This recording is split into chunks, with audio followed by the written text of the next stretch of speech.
Hi friends, today I am going to show you how to enable stereo mode on your PC. First of all, you have installed the sound driver on your PC. Then go to this soundbar icon and right click here. You will see the recording device here. Click on this. Here a new tab will be opened.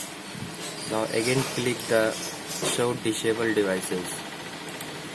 You can see there is a stereo mix option here. Now enable this.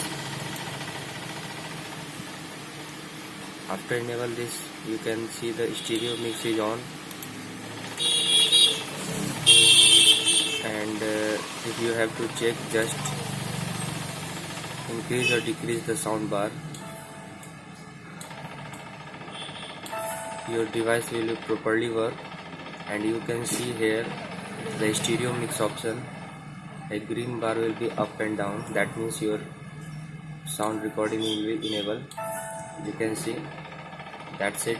That's a very easy trick, but remember this, you have to download the sound driver.